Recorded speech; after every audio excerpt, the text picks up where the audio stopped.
pagi, salam sejahtera bagi kita semua. Perkenalkan, nama saya Larasanti Lestari, SST BDN MKep, dosen tetap prodi Diploma D3 Kebidanan Poltekkes TNI AU Cumbulit, Bandung, Jawa Barat.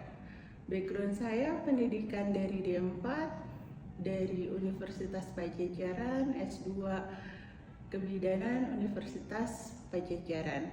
Bidang keahlian saya yang saya tekuni adalah kebidanan. Tujuan dari pembuatan video ini adalah untuk melengkapi dokumen PDD UKTPT sertifikasi dosen periode reguler sesi 1 tahun 2025. Mata kuliah pokok saya yang saya bawakan adalah mata kuliah asuhan kebidanan, persalinan, dan bayi baru lahir.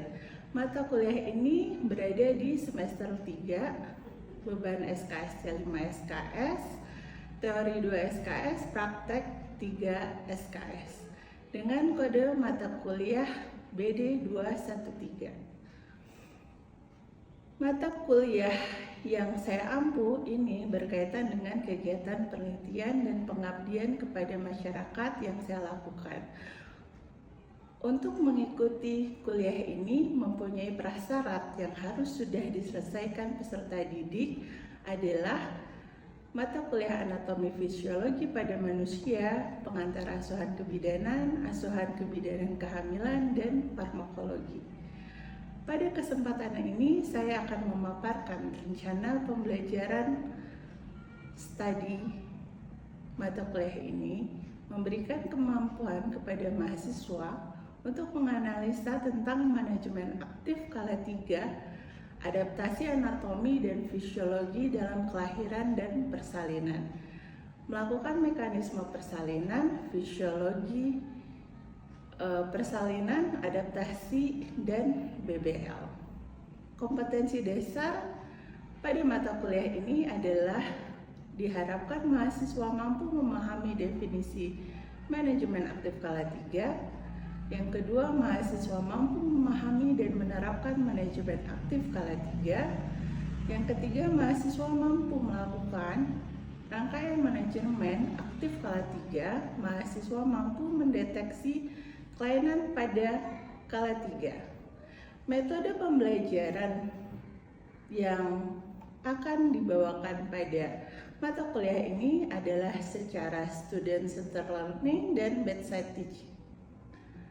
Media pembelajaran yang digunakan adalah whiteboard, infocus, dan video pembelajaran yang sudah disediakan. Adapun asesmen dalam pencapaian mata kuliah ini dengan bobot 40% teori dan 60% praktik. Dalam komponen teori dibagi lagi menjadi UTS 35%, UAS 50%, penugasan 5%, kehadiran 5%, serta sikap 10%. Berikut saya tampilkan video pembelajaran saya di kelas dengan materi asuhan segera pada bayi baru lahir. Oke, kita kan sekarang masuk ke skala 3 ya. Skala 3 itu adalah penataksanaannya adalah dengan 3 cara, disebutnya manajemen aktif skala 3. Nah, sebelum masuk ke materi yang sekarang, coba yang minggu sebelumnya kita sudah membahas skala 1. Skala 1 itu apa? Skala 1 adalah dari fase pembukaan serviks dari 1 sampai 10 ya. Terus fase pembukaan itu dibagi 2 ya. Fase pembukaan fase laten atau fase aktif. Nah, ada yang tahu nggak fase aktif itu dibagi berapa? Dibagi 3. 3. Apa aja coba? Masih ingat nggak? Fase akselerasi, fase dilatasi, dan fase deselerasi. Bagus. Nah, itu skala 1 ya. Batasan-batasannya kita harus tahu dulu nih. Lalu masih ingat nggak kala 2 itu dari mana sampai apa? Terus bagian apa? Dari mulai pembukaan lengkap sampai lahirnya bayi. Sampai lahirnya bayi, ya. Itu masuknya kala 2. Nah, kalau di dalam prakteknya kala 2 itu adalah sampai pemotongan tali pusat. Ya, tali pusat kamu potong ya. Kita kemarin udah belajar ya. Nah, itu batas-batasnya. Mungkin kalian masih agak bingung nih, Bu, kala 1 kala 2 itu apa sih bedanya? Pokoknya kan sama-sama ngeluarin. Nah, berbeda. Ya, yang satu pembukaan, yang kala 2 adalah pengeluaran bayi gitu kan. Yang ketiga ini kala 3 yang kita bahas sekarang adalah pengeluaran plasenta atau kadang orang ngomongnya pengeluaran URI. Oke. Nah, pengeluaran URI kita bahas sekarang. Bu, kenapa sih ini harus ada manajemen aktif, manajemen aktif? Nah, nanti kita bahas ya satu-satu. Nah, yang paling ini adalah hal yang fatal di dalam kode etik kita. Ya, kode etik kita harus memegang ini. Kalau kamu tidak melakukan hal ini akan menjadi malpraktek. Ya, jadi kamu harus tahu satu batasan-batasannya agar tahu nih yang fisiologis itu yang mana, yang patologis yang mana. Ya, nanti kamu pada saat pegang pasiennya atau kita nanti berlatih di pantum ya, kamu akan oh itu yang normal, kok kayaknya semua normal semua ya Bu. Batasan mana nih yang harus kita bertindak? Oke, sudah siap atau ada yang mau ditanyakan kembali? Sudah siap. Sudah siap. Kalau sudah siap kita mulai ya. 3. Baik, bismillahirrahmanirrahim. Assalamualaikum warahmatullahi wabarakatuh. Waalaikumsalam warahmatullahi wabarakatuh. Selamat pagi anak-anak. Pagi luar biasa. Baik, terima kasih ya semangatnya. Hari ini kita masuk dalam kuliah Askep 2. Sebelumnya kita sudah belajar kemarin di kala 2. Lalu kita sekarang masuk ke kala 3. Kala 3 itu ada namanya manajemen aktif kala 3. Oke. Sampai sini ada yang mau ditanyakan sebelum kita masuk ke dalam isi teori? Ya, Bu, silakan. izin merupakan diri dengan saya Leilianti. Izin menanyakan untuk komponen penilaian pada mata kuliah ini, Bu. Baik, terima Terima kasih, kasih. Bu. Silakan dulu. Baik, komponennya ini kan ada 5 SKS. 5 SKS itu ada 2 teori, ada 3 praktek. Ya, tapi nanti dalam teori itu ada dibagi lagi 100%. Itu nilai dalam teori, ada UTS, UAS, lalu ada sikap, ada tugas, dan ada ada yang ingat penugasan ya? Sikap, tugas, dan absen. Saya lupa. Lalu kita masuk ya. Nah, kenapa sih kita harus tahu manajemen aktif kala 3? Ya, kala 3 ini adalah kita itu harus mempercepat. Kenapa? Karena di sini kala 3 itu adalah masa yang rawan. Nah, kenapa harus menggunakan manajemen aktif kala 3? Karena harus menghasilkan kontraksi uterus yang lebih efektif sehingga dapat mempersingkat waktu. Ya, dia mempercepat perdarahan, lalu mengurangi kehilangan darah pada kala 3. Nah, dalam penelitian ya ada beberapa kesakitan dan kematian HPP itu antaranya adalah atonia dan retensio placenta. Sudah paham ya retensio placenta ini seperti apa, dan di 70% di Jawa Barat itu angka kesakitan ya morbiditas dan mortalitas itu 70% karena perdarahan di kala 3. Apa sih keuntungannya persalinan kala 3 yang lebih singkat, lalu mengurangi jumlah kehilangan darah, mengurangi kejadian retensio placenta. Nah, Nah, langkahnya itu ada 3. Manajemen aktif skala 3 ya. Ada yang bisa kenapa sih ada 3 ya? Pertama adalah pemberian oksitosin. Jadi kamu harus ingat nih, ada 3.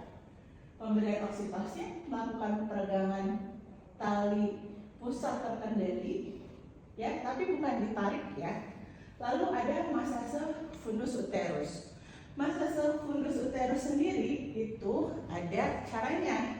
Dia sirkular seperti searah jarum jam atau sebaliknya, tapi nggak boleh bolak-balik. Oke? Kira-kira ada yang tahu nggak kenapa sih massage fundus uterus itu tidak boleh sebelum plasenta lahir? Ada yang mau menjawab? Izin Ibu. Silakan. Izin menjawab. Ya. Perkenalkan nama saya Elsa Valensa.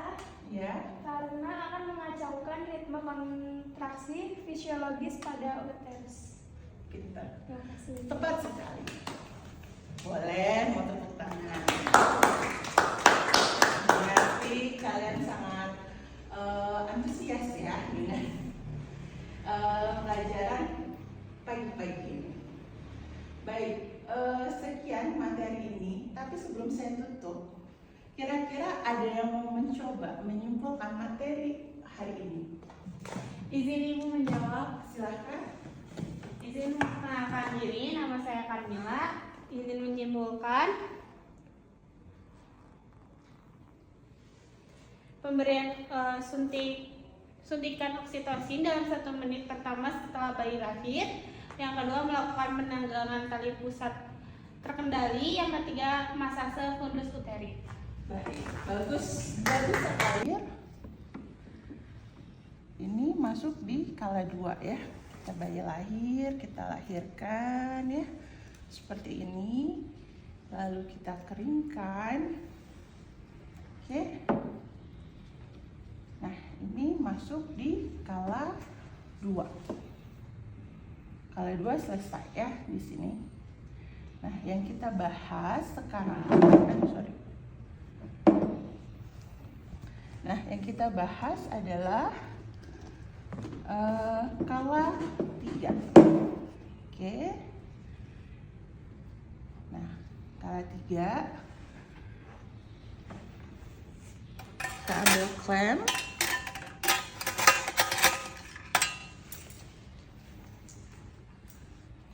Kita klem bayi.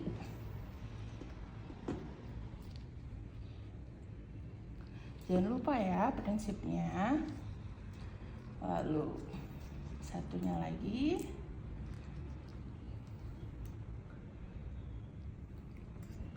Prinsip melindungi. Ini masih skala 2 ya. Baru kita potong. Oke.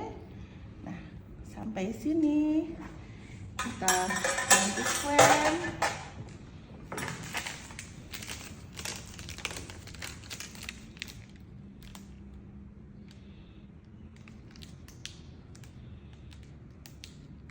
Nah, ini adalah hal yang salah ya. Harusnya ini sudah dipersiapkan. Karena ini steril, kita masukin di sini ya. Oke. Kita lepaskan. Oke. Ini selesai skala 2. Ya, ini pertemuan yang sebelumnya. Oke, sekarang kita masuk di skala 3. Kita masuk ke skala 3 ya, teori yang kita pelajari tadi. Ibu contohkan dulu untuk sebelum kita masuk praktik besok ya. Nah, manajemen ini masuknya ke skala 3. Biasanya penata laksanaannya itu namanya manajemen aktif skala 3. Yang pertama itu suntik oksitosin, lalu yang kedua adalah peregangan, terus yang ketiga adalah massase. Nah, setelah dari sini bayi sudah selesai, itu kira-kira 1 menit setelah dikeringkan, baru kita suntikan oksitosin, ya, sepertiga paha luar, ya, oke. Jangan lupa, Ibu, permisi ya, saya suntik agar mempercepat lahirnya plasenta, oke. Perlu nggak dipakai kapas? Tidak perlu ya, karena anggapannya semua bersih. Jangan lupa ini one hand ya. Nah, setelah itu kita sambil tunggu, sambil kita lihat nih, regangkan, bukan ditarik ya. Sambil kita dekatkan 5-10 cm depan plasenta. Ini nanti biar darahnya tidak kemana-mana, baiknya dilipat. Oke, kita lindungi, diregangkan saja ya, bukan ditarik, oke? Setelah ini kita bisa lihat ya, tanda-tanda lepasnya plasenta. Apa saja tanda-tanda lepasnya plasenta? Ada semburan darah, Ada semburan darah, nanti kita lihat. Terus apa lagi? tali pusat memanjang, Tali pusat dia secara tidak langsung memanjang. Terus yang ketiga, perut globular, karena dia ada pelepasan plasenta ya. Jadi dia seperti lepas gitu. Nanti dia agak gitu ya. Oke, ini sambil tangannya kita supra simplicis ya, oke. Nah, ini kita regangkan, kita lihat saja tanpa menarik, nanti dengan kekuatan ibunya sendiri. Kalau kontraksinya bagus, ibunya akan secara alami dia mengedan ya. Lalu kita lahirkan secara ya, ini dengan cara yang tangan kiri ini supra simplicis, ini begini ya, sambil kita lahirkan searah ya, searah jarum jam, lalu baru kita putar. Oke, baru kita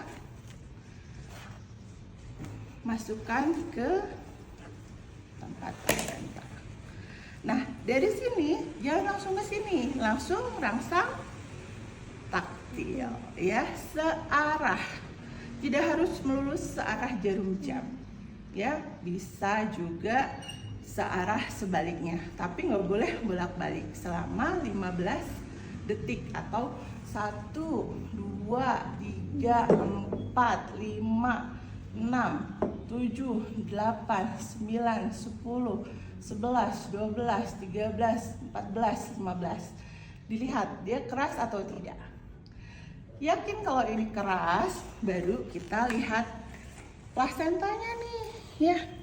Plasentanya kita lihat ya, dari maternal, sisi maternal, lalu dari sisi fetal ya, dia lengkap atau tidak, lalu selaputnya lengkap atau tidak.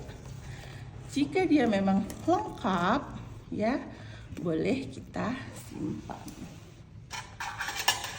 Oke, kita simpan di bawah ya, baiknya di bawah saja. Lalu kita cek kembali. Oke, kita cek kembali. Setelah yakin bagus, baru masuk ke kala 4. Dimulai dengan dilihat adakah laserasi. Ya. Nah, kala 4 ini adalah untuk pertemuan selanjutnya. Oke. Kalau ada yang bertanya, boleh? Izin Ibu bertanya, jika tadi setelah disuntik oksitosin tidak langsung bagus kontraksinya, bagaimana? Bagus pertanyaan, bagus sekali. Kontraksi setelah oksitosin itu ditunggu sampai 30 menit. Ya, kalau misalnya dalam 30 menit dia tidak lahir, si plasenta kamu bisa memberikan ulang. Ya, nanti itu ada mata kuliah, ada materinya sendiri. Tetapi pertanyaan bagus, Bu, kalau udah ditunggu 30 menit gimana? Gitu tadi ya. Nah, kamu Bu, kalau 30 menit sudah oksitosin masuk, dia tidak ada tanda-tanda pelepasan plasenta yang 3 tadi, apa aja tadi? Keluarnya sembulan darah, Ya. tali pusat memanjang, dan ada yang globular. Bagus sekali ya. Nah, kalau itu tidak ada selama 30 menit, kamu bisa menyuntikkan ulang. Ya. Nah, dalam penyuntikan ulang oksitosin yang kedua, nah dilihat apakah ada tanda-tanda pelepasan plasenta tadi. Kalau misalnya ada, lalu lanjutkan dengan peregangan tali pusat terkendali. Tetapi kalau misalnya dalam 30 menit yang kedua setelah oksitosin kedua, artinya udah 1 jam ya, udah 1 jam dia dalam menunggu nggak lahir juga ya, kamu bisa langsung manual plasenta. Oke? Baik, Ibu. Baik. Ada lagi yang mau bertanya? Kalau setelah kita masase tapi kontraksinya tidak bagus, itu bagaimana? Ya. Nah, itu juga masuk di kala 3 ya sebenarnya. Kalau Bu, saya rangsang taktil nih selama 15 detik tapi tidak bagus gitu ya. Kamu rangsang taktil terus sambil dilihat, dievaluasi yang mana nih? Apakah ibunya memang kandung kencingnya penuh? Ya.